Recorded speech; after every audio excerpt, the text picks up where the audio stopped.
Muy bien, vamos a empezar. Muy buenas noches a todos los participantes. Sean bienvenidos a nuestro webinar.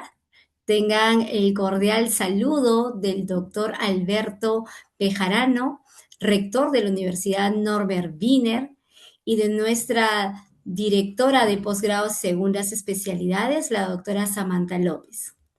Quien les habla, soy la doctora Natalie Reyes, coordinadora académica de doctorados, que el día de hoy tiene el honor de presentar un tema muy importante dentro de este programa de educación. La gobernanza y la calidad educativa, reto del sistema peruano hacia el 2030, en el cual nos acompaña un gran profesional, el doctor Luis Guillermo Lescano Sáenz, quien es abogado y especialista en Derecho Educativo, con más de 25 años de trayectoria en el ámbito jurídico y educativo. Es presidente del Instituto Peruano de Derecho Educativo y miembro del Consejo Nacional de Educación del Perú, donde lidera iniciativas orientadas a la calidad, a la gobernanza y la regulación del sistema educativo. Bienvenido, doctor Lescano. Muchas gracias, Natalie. Quedo atento para el momento que debo iniciar la presentación. Ok, arrancamos entonces. Bueno, comienzo por saludar a todos los que están presentes en este espacio. Espero que les queden claros los mensajes, pero sobre todo que pueda entenderse con mucho detalle lo que significa la gobernanza en el tema educativo. Es un aspecto sumamente importante porque desde la gobernanza podemos acercarnos a la calidad, licenciamiento, acreditación, nos podemos acercar a la internacionalización, a la virtualidad, que tiene que ver con precisamente lo que está en pantalla, ¿no? Con una gobernanza en la era en la que nos encontramos, en la era digital, ¿no? Una gobernanza que nos acerca también a nuevos modelos educativos que nuestros sistemas, no solamente el peruano, sino en América Latina, están reclamando desde hace muchísimo tiempo. La gobernanza la podemos nosotros abordar desde el sistema mismo, del sistema educativo, es decir, desde el actor central a cargo del sistema educativo, aquel actor que tiene el rol rector en el sistema educativo. En el caso peruano es el Ministerio de Educación. Y el rol rector del Ministerio de Educación, aun cuando es desconocido por algunos actores importantes en este momento del sistema educativo, hay rectoras y de algunas universidades públicas que no reconocen la rectoría del Ministerio de Educación, pero bueno, son, digamos, interpretaciones que se respetan. Yo no estoy de acuerdo con esa posición, pero la gobernanza desde el Ministerio de Educación es una gobernanza altamente relevante porque a partir de ahí se ordenan los sistemas, se ordenan las estructuras inclusive se establecen las condiciones mínimas para funcionar a través del licenciamiento. Sale del rol rector que corresponde al Ministerio de Educación y la gobernanza que éste ejerce, incluyendo a los gobiernos regionales que, como ustedes saben, tienen sus propias estructuras, tienen sus direcciones regionales de educación y, por tanto, una gobernanza que está de alguna manera alejada de la academia misma, o sea, alejada de temas que tienen que ver con la pedagogía, porque la gobernanza, en el caso de las organizaciones, incluyendo las educativas, son espacios que se vinculan más con la dirección, que se vinculan más con la estrategia, que se vinculan más con el liderazgo, antes que con la academia. Eso es importante tenerlo en consideración porque vamos a poder apreciar que eso marca diferencias y brechas que se están dando en nuestro sistema de educación superior a que nos vamos a referir en esta presentación. Hay una gobernanza, por tanto, de la rectoría del Minedo, hay una gobernanza de las propias instituciones educativas, una gobernanza diferenciada según se traten de colegios, de directores de colegios, de institutos de educación superior, tecnológicos, pedagógicos, artísticos, de escuelas de educación superior que, como ustedes saben, han sido incorporadas al sistema educativo con grados y títulos que también se registran ante la SUNEDU y una gobernanza también, como repito, desde las regiones. Esta presentación es una gobernanza que está vinculada con la universitaria fundamentalmente y con las instituciones, institutos tecnológicos y escuelas de educación superior también. Te ruego que pasemos a la siguiente lámina. Tenemos aproximadamente 30 minutos, hay 30 láminas que voy a compartir con ustedes. Vamos a la siguiente, por favor, Natalie. Permítame Sí, un minutito, doctor, por favor, para que no tengamos alguna interferencia con los ruidos. sí, Permítame apagar mi micrófono. Sí, ok, por favor. claro. De igual manera, puedo mencionar a que los participantes, si tuvieran alguna consulta respecto al tema, el doctor Lescano, finalmente vamos a resolver algunas preguntas. Gracias. Eh, espero la imagen. Ok, ya está la imagen. Vamos a la siguiente, por favor. Eh, es importante que ustedes sepan que esta es una presentación sumamente reciente, datos actuales, pero la hago desde una mirada diversa, desde la experiencia que traigo yo. Como bien dijo Natalie, yo presido el Instituto Peruano de Derecho Educativo, presido el Consejo Nacional de Educación del Perú en este momento, donde se trabajan las políticas públicas del país. Presido un instituto de investigación en derecho educativo que tiene su sede central en México. Estoy vinculado con redes de universidades en Latinoamérica que reúnen a más de 10 millones de estudiantes y más de 1.400 universidades. Y por tanto, esta es una información digamos que proviene de distintas fuentes, pero es actualizada y espero que pueda serles muy útil. Y comienzo por señalar que efectivamente nosotros estamos actualmente en un ambiente en el que la tecnología está redefiniendo, ¿no?, los aspectos de nuestra vida en términos generales, ¿no? Y creemos que en particular en el sistema educativo corresponde a las universidades no solamente adaptarse, sino liderar este tema tecnológico que abarca horizontalmente todos los aspectos de la vida humana, todos requieren de un liderazgo. Nosotros queremos que las universidades pueden asumir ese liderazgo porque tienen las competencias y las estructuras para hacerlo. Un liderazgo, una gobernanza, que como están ven ustedes en las imágenes, ven a personas que están, digamos, en posición de estrategia, de líder, en posición de pensamiento. No estamos frente a un desafío técnico, de capacidades técnicas que se pueden, digamos, adquirir a través de la formación, sino de gobernanza propiamente, de estrategia y de propósito. Entonces, nos quedamos con el mensaje: tecnología, donde hay un rol que juega la universidad sumamente importante, un rol de liderazgo, personas que están a cargo de la universidad. Ustedes que están estudiando este doctorado van a tener la oportunidad de estar en estos espacios y por tanto va a ser sumamente necesario que miren de esta manera estratégica antes que técnica el tema de la gobernanza con propósitos definidos. Siguiente imagen, por favor, Natalie. A ver, eh, creemos que es importante que se sepa cómo estamos a nivel regional, cómo estamos nosotros como sistema educativo en mundiales de matriculación. Actualmente, la tasa de matriculación en educación superior supera el 54%. En el caso de Europa y América del Norte, está alrededor del 80%. Y en el caso de la África subsahariana, es decir, la África central y hacia el sur, apenas al 10%. Todavía es un continente con mucho retraso en cuanto al crecimiento de la matrícula. Y esto al mismo tiempo nos interpela, porque nos hace notar, y lo vamos a ver también con Latinoamérica a continuación, pero nos hace notar graves disparidades que tienen vinculación con la pobreza, muy además muy conectada con Latinoamérica, con la discriminación, producto de esa diversidad que tenemos en Latinoamérica y en Perú en particular, los costos de matrícula, los exámenes de ingreso, la movilidad geográfica y de aquellas personas que están alejadas de los centros más poblados y las crisis y emergencia social que estamos viviendo en este momento.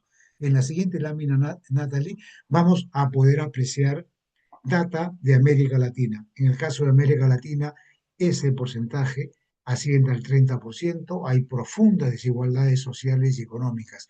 Latinoamérica se caracteriza por eso, se caracteriza por una diversidad y profundas desigualdades. Esta es data que, como ustedes pueden apreciar, expresa la desigualdad que hay en la región, por eso la señalamos, y es data que la hemos extraído de la UNESCO, un reporte de la UNESCO. En la siguiente lámina vamos a mirar ahora esto con relación a la sostenibilidad.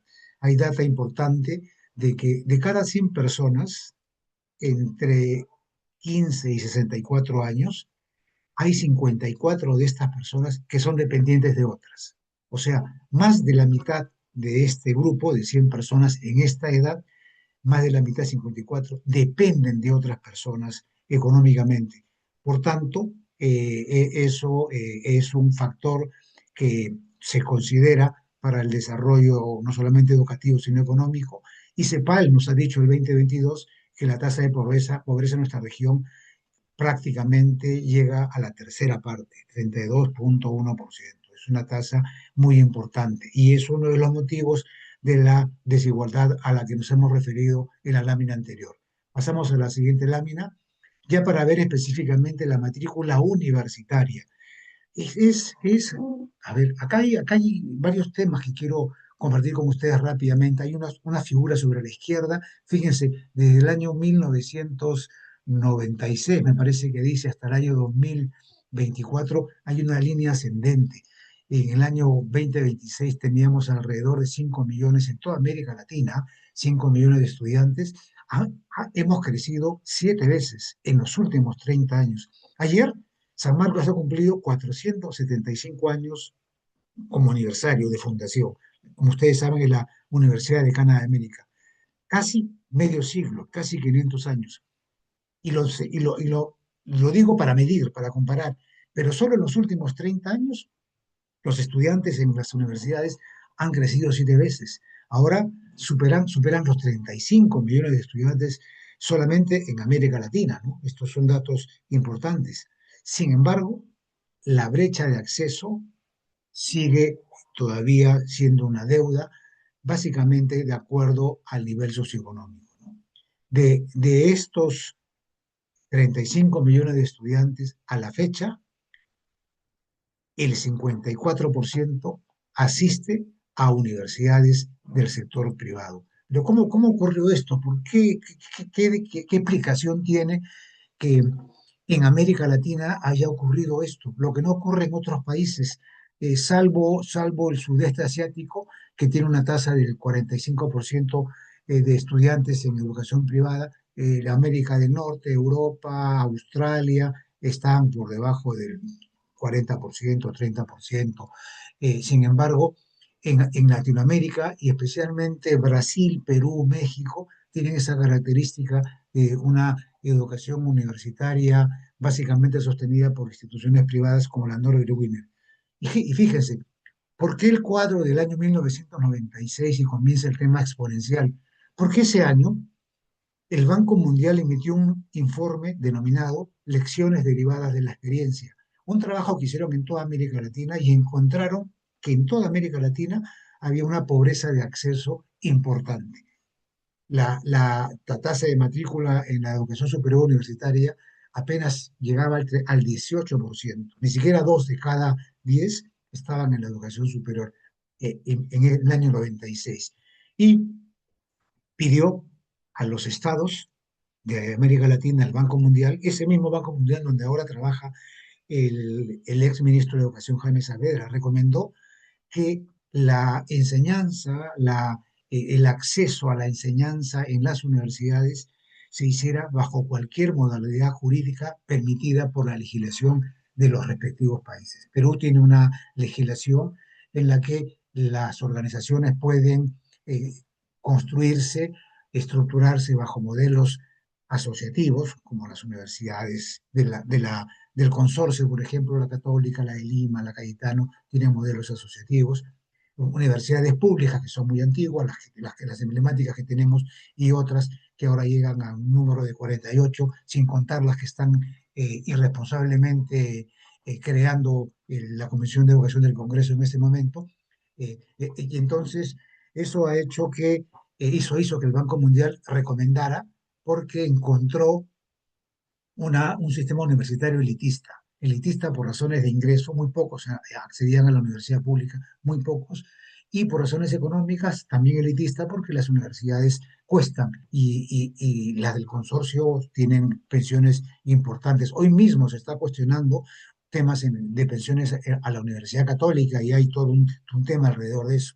Eso evidencia ese acceso por razones económicas y entonces ingresaron al sistema muchas universidades en Latinoamérica y en Perú también, solo que en el caso peruano ingresaron muchas en el momento en que no había un control, un filtro de calidad, y entró de todo. Y entraron los promotores mercantilistas y entraron los promotores que tenían, digamos, compromiso con la calidad educativa.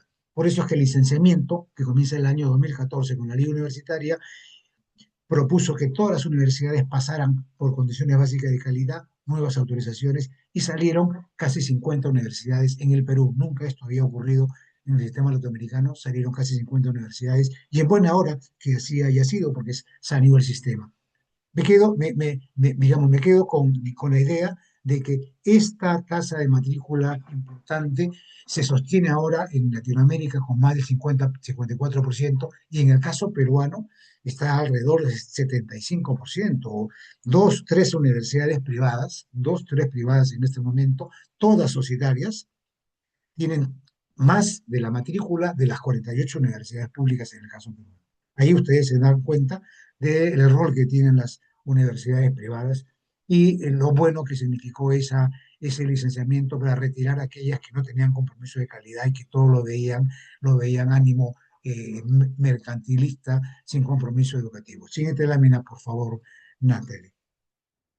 Esta lámina también nos da información sobre la capacidad real de cobertura, ¿no?, de la educación superior, ¿no? En el caso, solo el 44% de la población económicamente activa termina la secundaria, solo, ni siquiera el 50%, ni siquiera la mitad, y apenas el 17% finaliza estudios superiores. Esto es de América Latina, de UNESCO, ¿no? El porcentaje de esta población económicamente activa con estudios superiores en el caso de los países que pertenecen a la OCDE, que como ustedes saben es la Organización eh, para la Cooperación y el Desarrollo Económico, asciende al 37%, un porcentaje todavía debajo del 50%, pero bastante superior al 17% que tienen países como el Perú y otros de la región.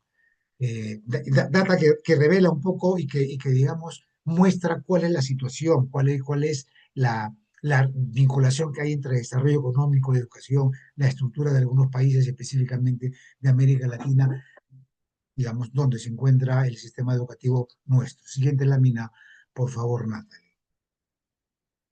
Gracias. Por tanto, esa situación, esa desigualdad, esa información, esa data que he compartido con ustedes, implica que hay un desafío de inclusión. Tenemos que mirar una inclusión.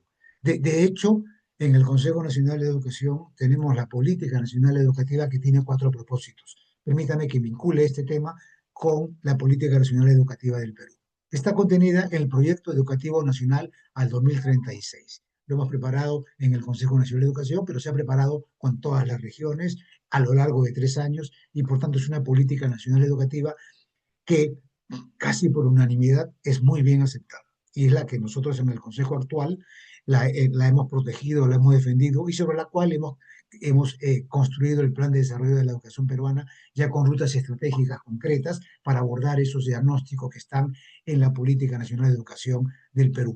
Y en esa política los 4 propósitos son: uno, formación ciudadana, ejercer libertad con responsabilidad, desarrollo personal en primer lugar, porque si es que no tenemos nosotros satisfechos los principales indicadores de supervivencia, de habitación, de alimentación, de educación, no vamos a poder aportar en la sociedad.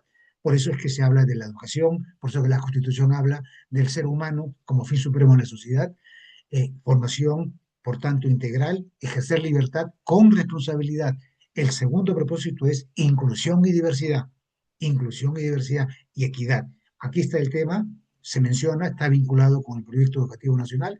En el proyecto educativo hay un tercer propósito que tiene que ver con el bienestar socioemocional. Una serie de problemas están ocurriendo en las instituciones educativas, suicidios, problemas entre los docentes, con los estudiantes, abusos sexuales, en fin, eso ha crecido tremendamente, tanto que ahora es un propósito, y por supuesto el otro que tiene que ver con la sostenibilidad, incluyendo la ambiental, con la investigación, el desarrollo económico, en fin, la investigación. Pero me detengo en el tema de la inclusión. Me disculpo por haberme extendido y conectado con el Consejo Nacional, pero digamos, creo importante haberlo relacionado, pero esta inclusión requiere, por tanto, abordarla desde la universidad, desde el liderazgo de la universidad, con cambios, ¿no? Pensando que la inclusión es un tema principal, un eje central que tenemos que abordar si queremos transformar la educación para que no existan esos reclamos, para que no exista lo que estamos viviendo en este momento con las elecciones, donde la zona sur del país reclama atención, reclama justamente esa inclusión o esa falta de equidad que ellos consideran que han tenido o que han estado ausentes en las políticas educativas en los gobiernos que hemos tenido, ¿no? Por tanto, la universidad debe incluir toda la población económicamente activa y no solo a la población entre 18 y 24 años, incluirla también en esta, digamos, preocupación por la inclusión. Siguiente lámina, Natalie.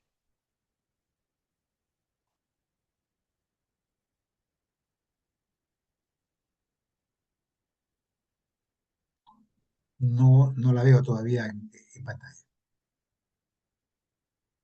Gracias. Ok. Esta lámina está vinculada con las demandas del mercado laboral. Nosotros, en el Consejo, y esta es una experiencia actual, vigente. Hemos estado el año 2025 en todas las regiones. Y hemos estado en todas las regiones justamente para elaborar ese plan de desarrollo de la educación peruana, que tiene 15 prioridades. Muy importante. Este plan lo hemos presentado a los tres últimos ministros de educación, lo hemos presentado a los partidos políticos, lo estamos presentando en universidades, lo seguimos haciendo. Es un documento muy bien trabajado y también con aportes de todas las regiones. 15 prioridades de las muchas brechas educativas que tenemos. Una de las prioridades tiene que ver con la falta de alineamiento que hay entre lo que estamos ofreciendo en nuestras casas de estudios y lo que está requiriendo el sector productivo. Esto también está identificado, definido, digamos, también considerado una preocupación desde la Política Nacional Educativa y Técnico-Productiva del Ministerio de Educación del año 2020. No estamos conectando eso, por tanto no hay una pertinencia. Allí se requiere sin, digamos, eh, violentar las vocaciones que cada uno tenemos, porque eso es lo que nos da pasión.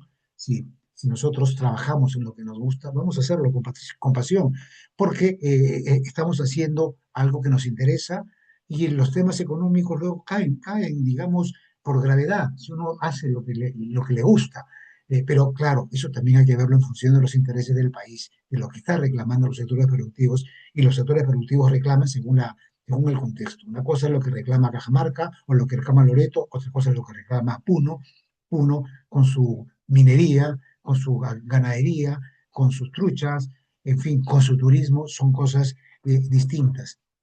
Pero hay que esto conectarlo con el mercado laboral y por tanto los profesionales tienen que responder a eso, pero en este momento ya con competencias digitales, con competencias actuales, más allá de manejar la inteligencia artificial. Hay que entrar digamos, con mucho más manejo de las plataformas que nos ofrecen, pero manejarlas adecuadamente, siempre pensando que son herramientas y que van a ayudar a que en las gobernanzas de las universidades pueda reducirse tiempo, puedan mejorarse los procesos internos con la tecnología, pero también las capacidades de los docentes y de los estudiantes. Este es un doctorado que es online y por tanto tiene que tener un músculo online.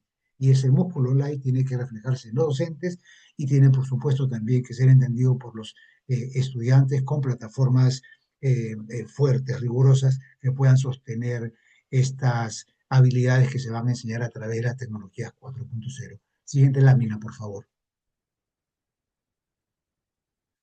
Ok, estamos entonces preguntándonos cuál es la solución, ¿no?, al problema de la inclusión al que me referí. y los cambios que tienen que ver con el mercado laboral, ¿no? Específicamente el mercado laboral peruano. Aquí existen fundamentalmente capacidades laborales, potenciar capacidades laborales con lo que se conoce como el upskilling y el reskilling, ¿no? El upskilling para mejorar las habilidades existentes y el reskilling para enseñar, aprender nuevas competencias. Eso nos lleva a una transformación universitaria que conecta los desafíos de la gobernanza en esta era con un ecosistema institucional al interior de la universidad, del instituto, la Escuela de Educación Superior, que aborde, que apunte a un modelo educativo. Tenemos que ver un modelo educativo pertinente, un modelo de gobernanza, infraestructuras y tecnología, la física, la tecnológica, y también consideramos que tiene que haber una comunicación interna y externa que pueda visibilizar lo que se está haciendo desde la gobernanza universitaria con el propósito precisamente de mejorar y potenciar las capacidades de los estudiantes mirando el mercado laboral. Siguiente imagen, por favor. Ok, acá hay un nuevo paradigma, se habla de una universalización de la enseñanza y dirigirnos hacia una personalización masiva del aprendizaje. Hablar de la universalización de la enseñanza es entrar a un tema algo complicado. Yo he tenido en varias oportunidades ocasión de expresarme, por ejemplo, con esa propuesta del gobierno de Castillo que decía hay que universalizar la educación superior, todos tienen que estar en la universidad. Y claro, y digamos como propuesta suena muy bien, ¿no? Suena a que todos tienen que tener casa, que todos tienen que tener alimentos, que todos tienen que tener educación, en fin, suena a un mundo utópico, ¿no? Pero eso se choca con la realidad.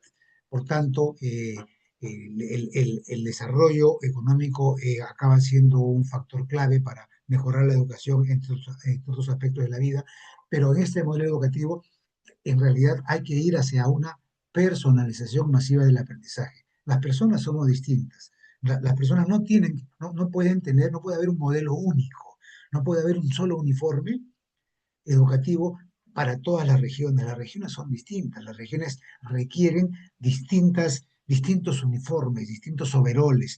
No necesariamente en marzo deben comenzar las clases escolares en Lima o en la selva, donde las geografías y los climas son distintos. Eso hay que mirarlo de manera distinta. Los enfoques de cada territorio también son distintos. Entonces, los modelos educativos tienen que ser personalizados.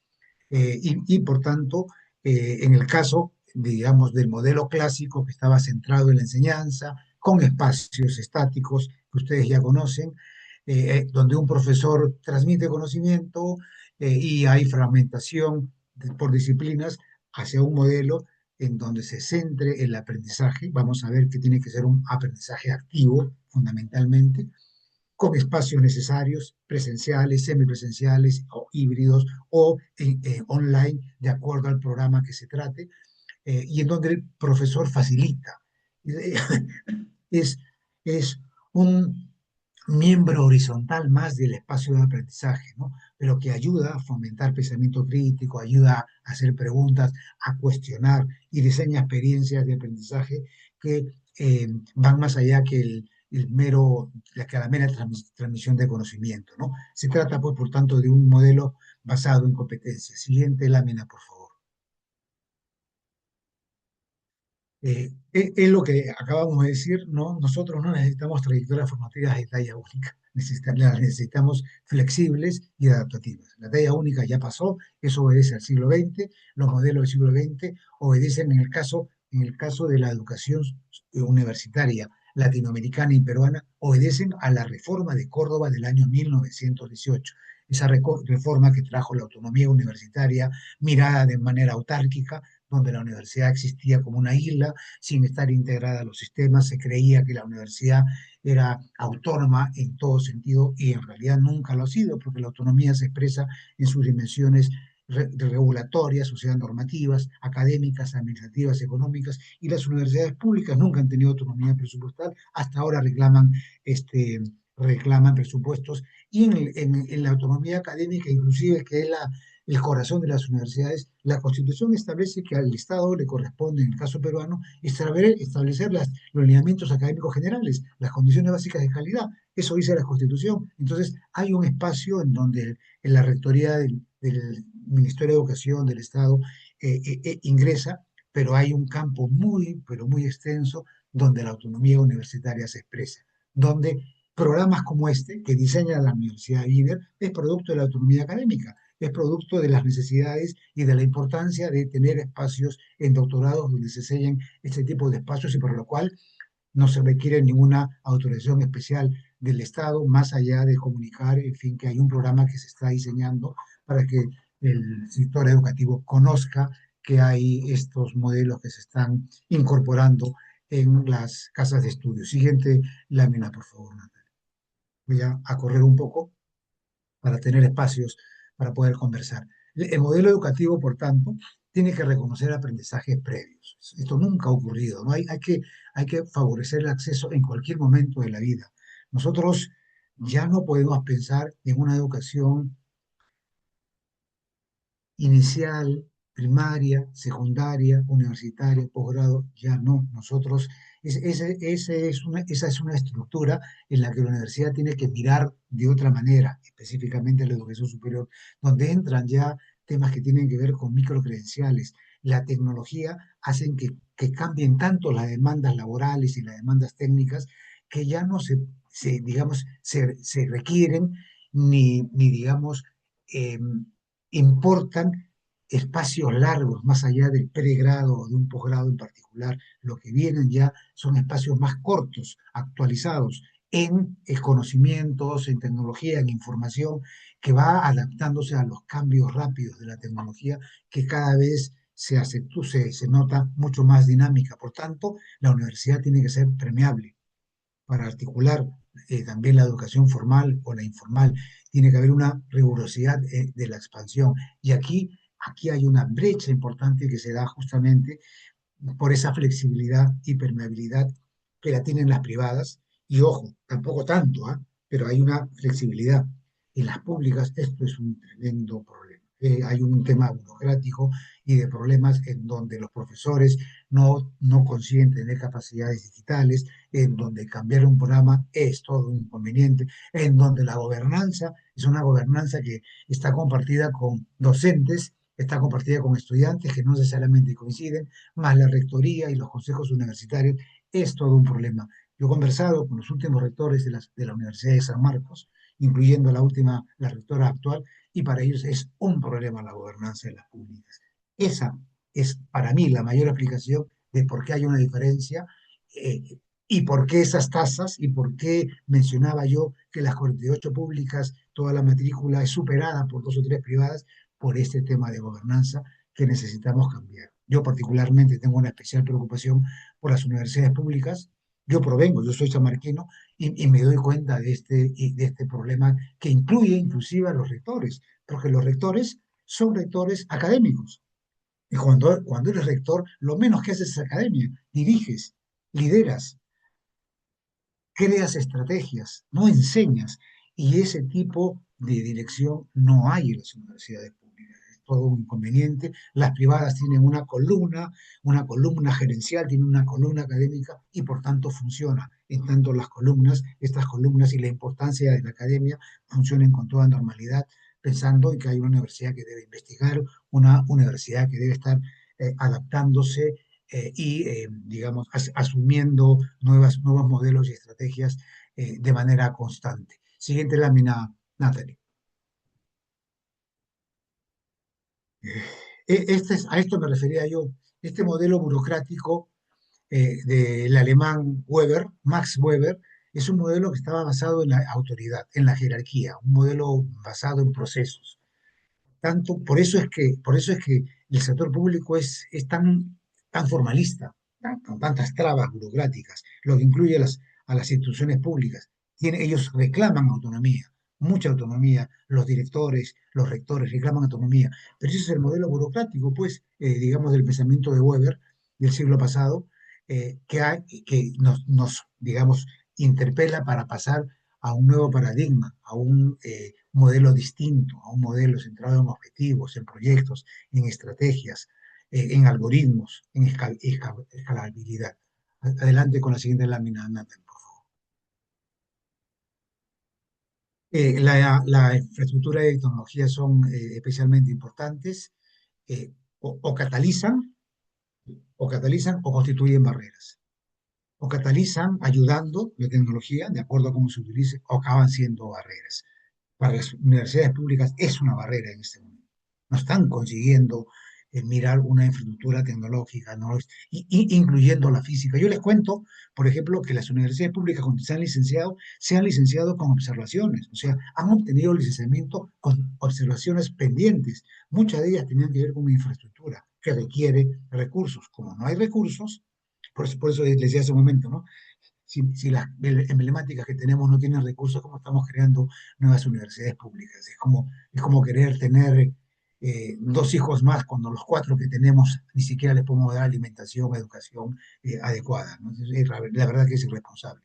Eh, pero esta infraestructura de tecnología también requiere de una alineación íntegra y consistente, ¿no? Entre el modelo educativo, el modelo de gobernanza, el diseño de la infraestructura y la planificación tecnológica, tal como estamos viéndolo en la imagen de la derecha, ¿no? Adaptación y evolucionar al mismo ritmo que el modelo educativo y el modelo de gobernanza. Tienen que ir de manera pareja pero sostenida. Siguiente lámina, por favor. Ok, aprendizaje activo. Estamos refiriéndonos a aquel aprendizaje que no solamente se limita a escuchar, es un aprendizaje donde se investiga, donde se discute, donde se comparte y donde el profesor en todos los niveles tiene un rol importante. Pero aquí lo estamos vinculando básicamente con el tema comunicacional, que, que tampoco las universidades públicas lo tienen muy claro. Las privadas entienden que tiene que haber una comunicación interna entre los propios, entre la propia comunidad universitaria y una comunicación hacia el estudiante y hacia, digamos, los stakeholders también, ¿no? Porque estamos viviendo, estamos teniendo la necesidad de una economía de la atención ahora, en donde con tanta información, la atención humana es un recurso escaso. Ahora todo hay que hacerlo corto, todo hay que hacerlo en minutos, ya la gente no lee mucho, entonces es lo que estamos viendo en ese momento, esto es lo que estamos advirtiendo. Entonces tenemos que adaptar los canales comunicacionales a las preferencias de los estudiantes que van cambiando con el tiempo, ¿no? Hay canales, hay redes que los estudiantes miran más que otras y entonces se sugiere que vayamos a esos canales también, ¿no? Con narrativas académicas que siempre son densas, que siempre son largas, que son, digamos, tradicionales a narrativas académicas vinculadas con las emociones, que es lo que permite que digamos, se capte la atención y queden las enseñanzas más instaladas. Siguiente lámina. La pregunta, ¿y cómo lo hacemos, no? Y por tanto ahí las herramientas estratégicas para la transformación son importantes y como dijo Séneca, ¿no? Nunca hay viento favorable para quien no sabe a dónde va. Y eso lo vamos a ver en las siguientes láminas. Natalie, por favor. Hay que tener claro cuál es la ruta, cuál es el camino. Y lo tenemos que tener claro no solamente en la educación superior, en toda la educación en términos generales, en la vida misma hay que tenerlo claro. Hay que tener un plan estratégico. Si no hay un plan estratégico, ¿a dónde vamos? Para desarrollar una hoja de ruta clara y flexible. Clara para que se entienda, clara para que comprometa a todos los miembros de la comunidad y flexible porque tiene que haber mucha dinámica. Ya los tiempos son otros y no podemos quedarnos estancados, ¿no? Y también le damos mucha importancia al sistema interno de aseguramiento de la calidad. Es importante tener indicadores, monitorear indicadores. La calidad educativa de las instituciones, digamos, hablamos de calidad para los estudiantes y la calidad para los estudiantes se mide con la evaluación, que siempre hay. Hablamos de calidad para los docentes y las universidades o las instituciones públicas tienen una carrera pública magisterial con ingreso, promoción, capacitación docente y las privadas tienen también sus regímenes vinculados con las docencias, también estructurado para tener una calidad. Desde que se ingresa hay una purga, digamos, que mide cierta, digamos, la evolución del docente y la calidad también que se va viendo. Para las instituciones educativas, esto se concentra fundamentalmente en el sistema de acreditación. Y el sistema de acreditación nace, el nacional, nace el año 2006 con el CINEACE, en el caso de las universidades con el CONEAU, para los institutos con el CONEACES, para los colegios con el IPEBA, que es una agencia nacional acreditadora de CINEACE que mide la calidad con procesos de acreditación que tienen fases, la autoevaluación, muy importante, la evaluación y digamos, el otorgamiento, el reconocimiento de la calidad educativa. Bueno, esto que se propone es, sobre ese entendimiento, la propia institución educativa tiene que tener su sistema de aseguramiento de calidad. Es decir, tiene que tener las herramientas, la estructura, los procesos, la cultura de hacer bien las cosas y de mejorarlas siempre. Y eso implica que intervengan todos los sectores, desde arriba, desde que se toman las decisiones, los docentes, personal administrativo, los estudiantes. Saber que las cosas se van a ir mejorando, los procesos van a ir cambiando, se van a ir reduciendo, y ese es un sistema interno de aseguramiento de la calidad que nos obliga, porque queremos, porque nos conviene, porque tenemos cultura, antes que cumplir con indicadores como si se trataran de checklist que, digamos, pueden generar algunos riesgos. Siguiente lámina, por favor. El diseño del plan estratégico, lo acabamos de ver, va de ida y vuelta con un sistema interno de aseguramiento de la calidad. Si no medimos nada y sin un plan estratégico vamos perdidos, y por tanto esta imagen refuerza, ¿no? Plan estratégico con sistema interno de aseguramiento de la calidad, que es el que se está proponiendo ahora mismo en todos los sistemas del mundo, en todos, y como vamos a ver en la siguiente lámina, me parece, Natalie. Bueno, aquí se habla de el plan estratégico, su diseño e implementación, que como hemos dicho, debe involucrar gestores, docentes, alumnos, graduados, stakeholders, que defina con claridad el modelo educativo, modelo de gobernanza, que incluya el sistema, lo hemos dicho ya, y que prevea un plan, ¿no?, de infraestructura, tecnología y capacitación del personal. El upskilling y reskilling al que nos hemos referido. Está en esta imagen así contemplado. Siguiente lámina, por favor. Ok, Encaje, lo que ustedes están viendo acá, Encaje es una organización mundial que mide la calidad de las agencias acreditadoras. Cineace tiene que pasar también como sistema, como entidad nacional, y no solamente Cineace, otras agencias acreditadoras de otros países nacionales o internacionales tienen que pasar por Encaje para poder también ser medidas en lo que hacen. Ellos miden calidad en las instituciones educativas, ellos también como instituciones tienen que ser medidos, ¿no? Entonces, digamos, este sistema interno incorpora tres principios que aparecen allí: el de eficiencia, el de relevancia y además mirando un poder de transformación. Siguiente lámina, por favor. El plan estratégico como marco de gobernanza, el plan estratégico institucional, hay que hacerlo definiendo objetivos claros, medibles, implementando autoevaluaciones. Tenemos que mirarnos hacia adentro para ver, mirarnos en un espejo para ver cómo estamos trabajando, ¿no? Comunicar, por supuesto, de manera con convicción los objetivos del plan estratégico institucional para inspirar compromiso, convencer antes que imponer. Los riesgos de esto es que no sepamos, digamos, entender que esto no es un listado que hay que cumplir, que no se trata de una sobrecarga o que no hay una transformación cultural. Esto tiene que entrar en el ADN, que se entienda que esto va a ayudar a convencernos que así como nos convencemos que leer es importante a lo largo de la vida, la lectura, e incorporamos ese hábito como cultura personal, igual ocurre con lo que estamos hablando en este momento, ¿no? Siguiente lámina, por favor. Igual, ¿no?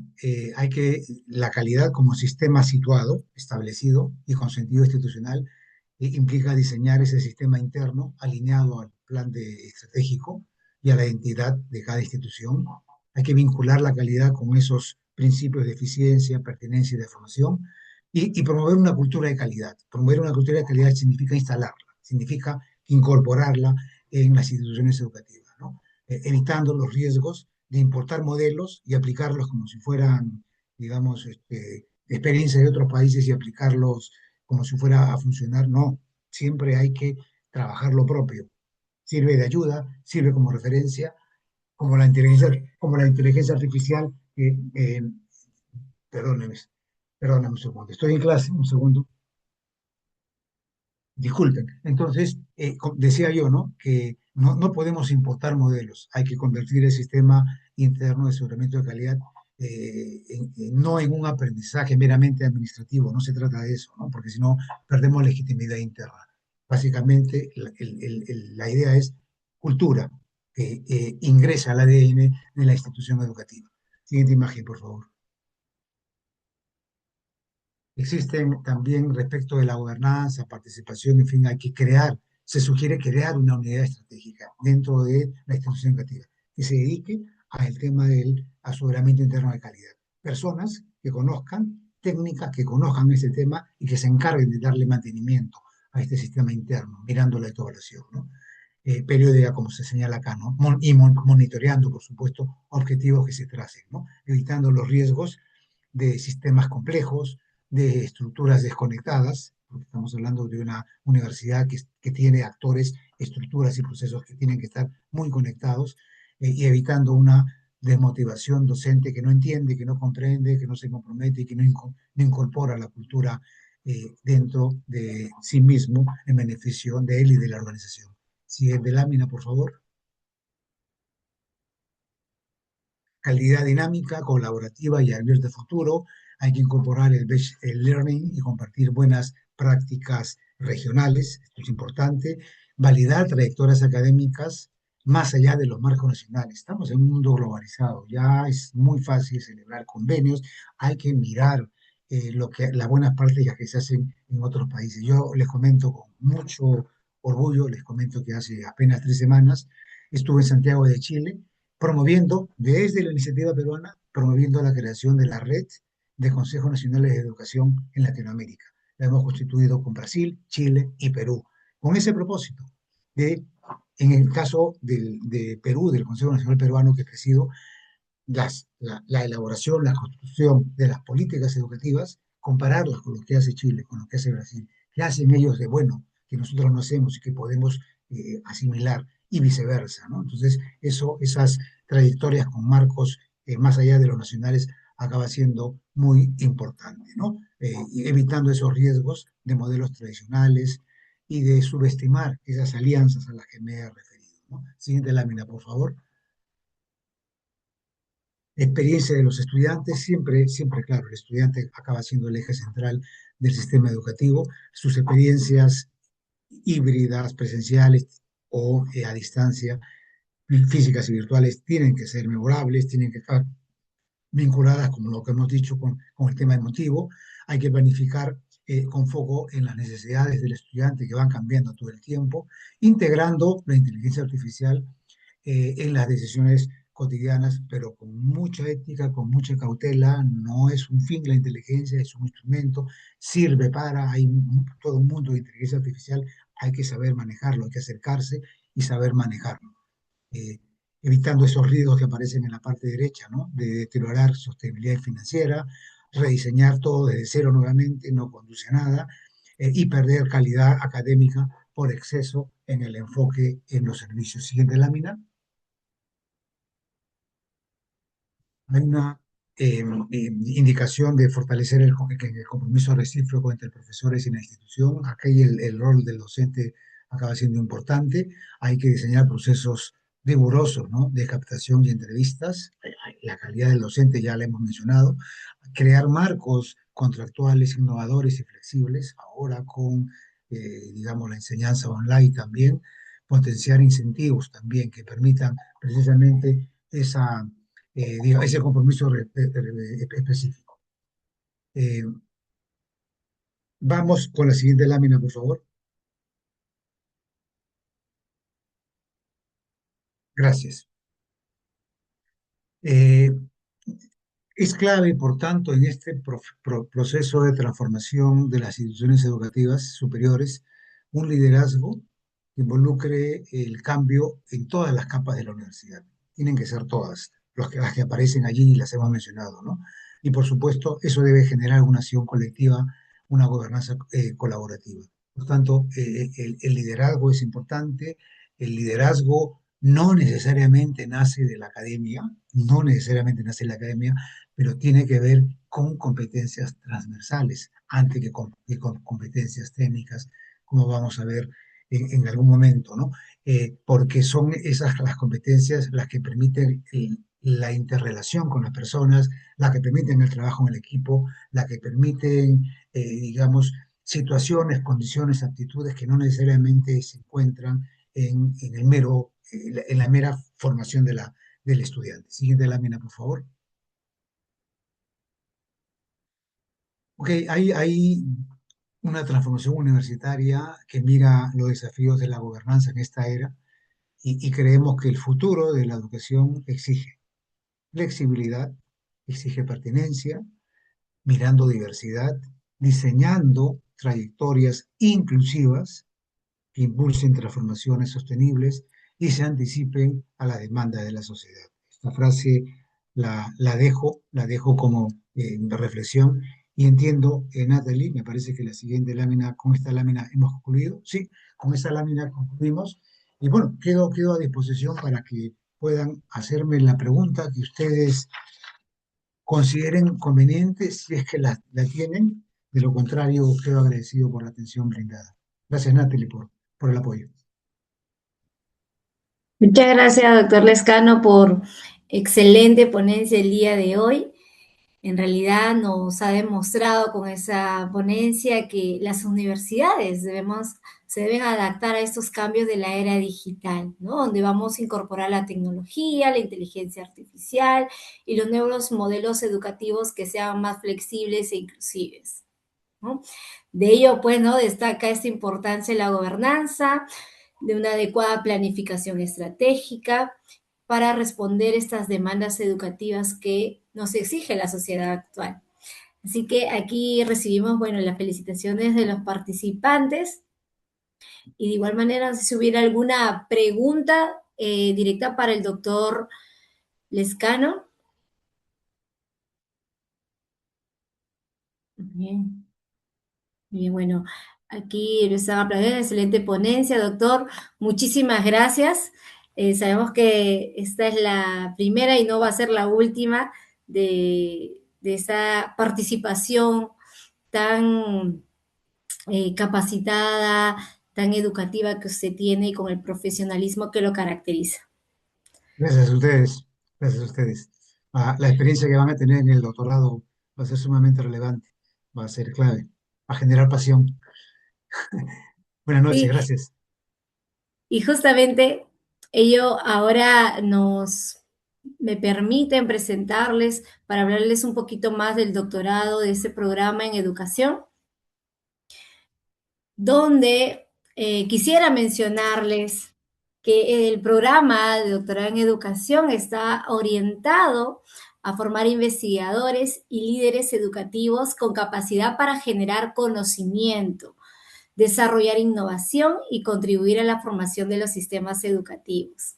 Para ello también busca que los futuros doctorandos no solo profundicen en la investigación científica, sino que también sean capaces de proponer soluciones reales a los problemas educativos actuales con un enfoque basado en la calidad, en la gestión y en la responsabilidad social.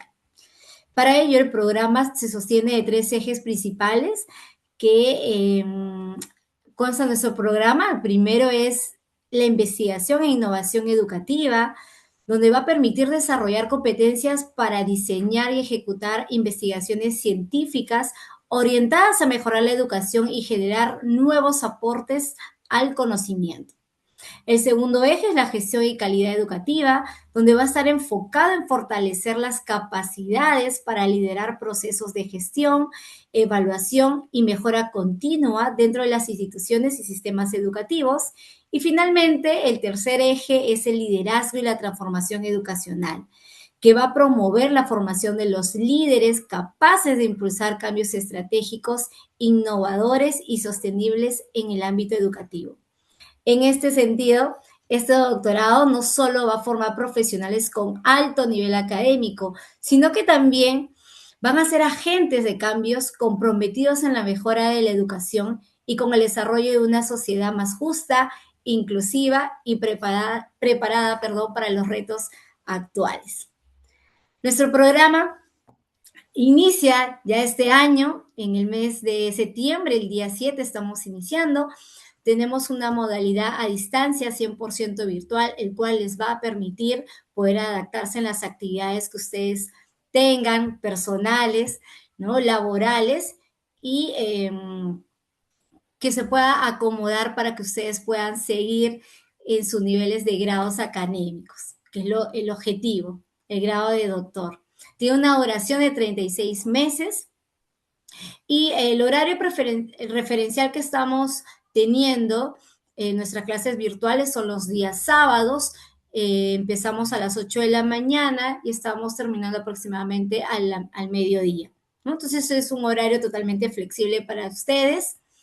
Tenemos los requisitos de admisión. Sé que muchos interesados el día de hoy ya han ingresado sus carpetas de admisión, pero de igual manera quisiera mencionarles estos requisitos para nuestros futuros doctorandos que están aquí interesados. ¿Qué es lo que ustedes deben de contar? Bueno, es con el grado de maestro registrado en SUNEDU, también un currículum vitae actualizado, no que sea documentado. Tenemos un formato de una propuesta preliminar de investigación doctoral que esta a su vez le va a permitir, ya que en el primer ciclo del programa de doctorado ustedes van a empezar a desarrollar su investigación. Por otro lado, también tenemos la solicitud debidamente llenada, en el cual hay un formato que también se les envía, el documento de identidad, nuestro DNI, somos peruanos, pasaporte vigente o carnet de extranjería, el pago de derecho de admisión que tiene un costo de 300 soles, una fotografía digital también según las indicaciones que nos menciona la ejecutiva de ventas, y también tenemos un formato que ustedes deben enviar donde van a redactar mediante un ensayo sus logros académicos y profesionales para así tener también el perfil de cada uno de ustedes, ¿no? Y con ello podemos concluir lo que es la admisión correspondiente. Tenemos una gran iniciativa en el cual tenemos un descuento especial que solo está hasta el 30 de mayo, donde ustedes van a poder obtener el 25% de descuento.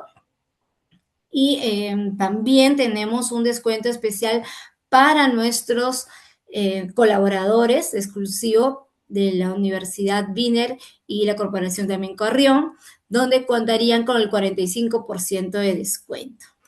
Actualmente, nuestra ejecutiva de ventas, quien es la señorita Selene Marríquez, es su número de WhatsApp, también tiene su correo electrónico.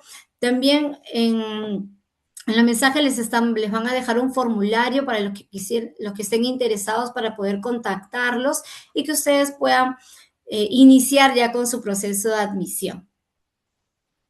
Hasta aquí hemos concluido nuestra presentación, pero me gustaría saber si hubiera alguna consulta, alguna pregunta de repente que podamos resolver en este tiempo, o si quedó todo claro. Yo quedo atenta. Dentro de ese programa también quisiera mencionar que van a tener esa oportunidad de tener una experiencia también internacional, contamos con convenios, también las plataformas que utilizamos pues están totalmente actualizadas, los docentes, tenemos una plana docente, todos registrados en Renacid. Y por otro lado, también tengan la seguridad que dentro del plan de estudios ustedes van a trabajar también lo que corresponde a su investigación, ¿no? Y tenemos también especialistas, van a tener un acompañamiento también por nuestros compañeros del Vicerrectorado de Investigación que hacen el acompañamiento para que ustedes puedan obtener su grado. Muy bien, entonces si no hubiera alguna consulta, estamos dejando aquí entonces en el chat el formulario para que ustedes puedan solicitar mayor información y también nos pondremos en contacto. Muchas gracias por la participación, agradecemos a todos los presentes, muy buenas noches.